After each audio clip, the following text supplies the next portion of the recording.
Okay. Bolisetty Satyanarayana గారు, congratulations once again. 21కి 21 గెలుస్తున్నారు, 100% striking rate. మీరు అప్పుడు తక్కువ సీట్లు తీసుకుంటే అందరూ మిమ్మల్ని గేల్ చేశారు, మేము కూడా చాలా కామెంట్లు పాస్ చేసాం. కానీ మీరు పోటీ చేసిన 21కి 21 గెలవటం అనేది 100% క్రెడిట్ మీకు ఇవ్వాల్సిన పరిస్థితి కనిపిస్తూ ఉంది.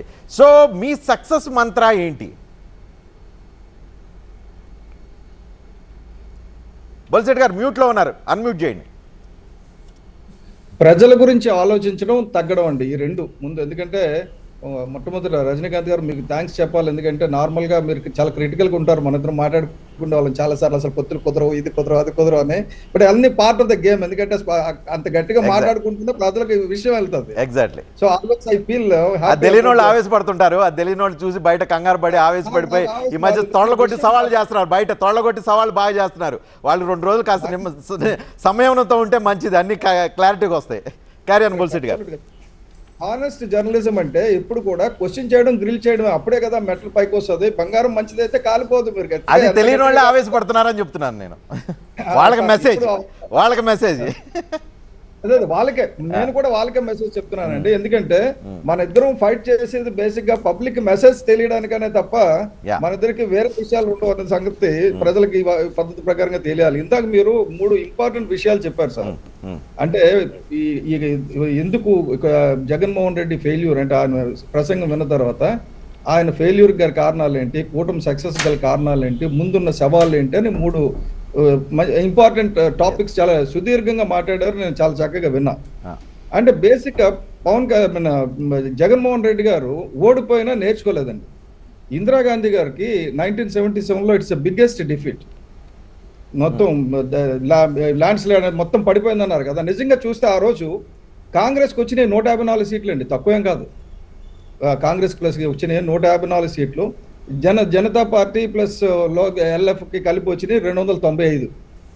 అప్పటికి కూడా మీకు ఒక ఇంపార్టెంట్ విషయం చెప్పాల్సింది ఏంటంటే, ఇందిరాగాంధీ గారు హై హెడెడ్నెస్ని ప్రజలు యాక్సెప్ట్ చేయాల, తోసిపారేసరికి కిందన పడిపోయిన తర్వాత very next day after defeat ఒక ఇంపార్టెంట్ థింగ్ జరిగింది. ఏమంటే అక్కడికి పోయి వాళ్ళు అంటే దేవసహాయం, ఎంజీ దేవసహాయం అన్న అతను ఎవరైతే ఆయనకు అడ్డు పెట్టి చాలా ఇబ్బందులు ఇబ్బందులు పెట్టమని చెప్పి కాంగ్రెస్ చెప్పినా కూడా చేయకుండా ఉన్న ఒక ఐఏఎస్ ఆఫీసర్ నాతో స్వయంగా చెప్పింది. ఆయన జయప్రకాష్ నారాయణ గారితో ఉన్నారు అప్పుడు. ఆయన చెప్పింది ఏంటంటే, ఒక అధికారంలో ఉన్న ఇందిరాగాంధీ గారు ఇబ్బంది పెట్టమని చెప్పారు, కానీ ఆయన ప్రొటెక్ట్ చేశారు. ఎందుకంటే it is his duty to protect, అంటే పొలిటికల్ ప్రెషర్ తట్టుకొని నిలబడాలని. ఓడిపోయిన తర్వాత జయప్రకాష్ నారాయణ గారు ఇందిరాగాంధీ గారు ఇంటికి వెళ్ళారండి. ఈరోజు తెలియాల్సింది ఏంటంటే, why people should know, after defeat Jayaprakash Narayana గారికి ఇందిరాగాంధీ గారికి ఉన్న రిలేషన్ తండ్రి కూతుర్ల రిలేషన్ అండి. ఆవిడ ఈయన తండ్రి కింద చూస్తుంది, ఈయన కూతురు కింద చూస్తారు. కానీ ఎప్పుడైతే గర్వం పెరిగిందో కూతురులో, ఆవిడకి బుద్ధి చెప్పాలని చెప్పి కూటమి పెట్టి పార్టీగా అందరినీ కలుపుకొని తీసుకొచ్చి జనతా పార్టీని పెట్టి ఆవిడని ఓడించిన తర్వాత మస్తు వెళ్ళి ఏం చెప్పారంటే, ఆయన ఒక మాట చెప్పారు, నువ్వు ప్రజాస్వామ్యాన్ని గౌరవించు, నీకు ఎంత అధికారం వచ్చినా సరే ప్రజాస్వామ్యాన్ని గౌరవించాను. ఈ రోజు ఇందాక జీవీఎల్ గారు చెప్పినట్టు 3వ ప్రధానమంత్రి కావడం అనేది కానీ, 3వ ఇన్ని సీట్లు రావడం అనేది కానీ ఇంపాసిబుల్. ఆయన 400 టార్గెట్ పెడితే 300 వచ్చిందని మనం మాట్లాడొచ్చు, కానీ ఇట్స్ ఇంపాసిబుల్. భారతదేశం లాంటి ప్రజాస్వామ్యం అలాంటి స్కోప్ ఇవ్వట్లేదు. కరెక్ట్, కానీ అది కదండి ఎందుకు ఇంపాసిబుల్ అంటే, అసలు మోడీ గారు కాకుండా ఇంకే ప్రధాని అయినా కూడా 3వ వచ్చేవాడు కాదు. మొదటిసారికి యాంటీ ఇన్కంబెన్స్ వచ్చేస్తుంది, 2వసారికి 100 రెట్లు వచ్చేస్తుంది. అలాంటి 3వ ఆయన నిలబడ్డాడు అంటే it's not an ordinary thing. ఎందుకంటే అధికారం కోల్పోయిన వాళ్ళు ఉంటారు, రకరకాల, మనం అందరికీ న్యాయం చేయలేకపోతాం, ఇబ్బందులు వస్తాయి కదా. ఇప్పుడు జగన్మోహన్ రెడ్డి గారు పోవడానికి మొట్టమొదటి కారణం ఏంటంటే, పొలం హద్దురాళ్ళ మీద ఆయన బొమ్మలు వేసుకోవడం. ల్యాండ్ టైటిలింగ్ యాక్ట్ తర్వాత వచ్చింది. 3 సంవత్సరాల క్రితమే పొలానికి వేసి హద్దురాళ్ళ మీద ఆయన బొమ్మలు వేసుకున్నాడు. మన భూమికి ఇచ్చే హక్కు పత్రాల మీద ఆయన బొమ్మలు వేసుకున్నాడు, అంటే భూ పట్టాల మీద ఆయన బొమ్మలు వేసుకున్నాడు. ఇప్పుడేమో ఏకంగా ల్యాండ్ డీడ్స్ టైటిల్ డాక్యుమెంట్స్ మీద కూడా ఆయన బొమ్మలు వేసుకున్నాడు. ప్రజలకు అంటే ఇంత ఉండకూడదు పిచ్చి. ఏమనంటే ప్రచారం లేనట్టు చాలా నెమ్మదిగా సౌమ్యంగా మాట్లాడాడు, కానీ ఆయనకి ప్రతిపక్షానికి ఇవ్వాల్సిన గౌరవం ఎప్పుడు ఇవ్వలేదండి ఆయన. అలాగే ఆయన చేయాల్సిన పనుల్లో అబ్బలకి ఇంత ఇచ్చాను, తాతలకి ఇంత ఇచ్చాను అన్ని చెప్పాడు.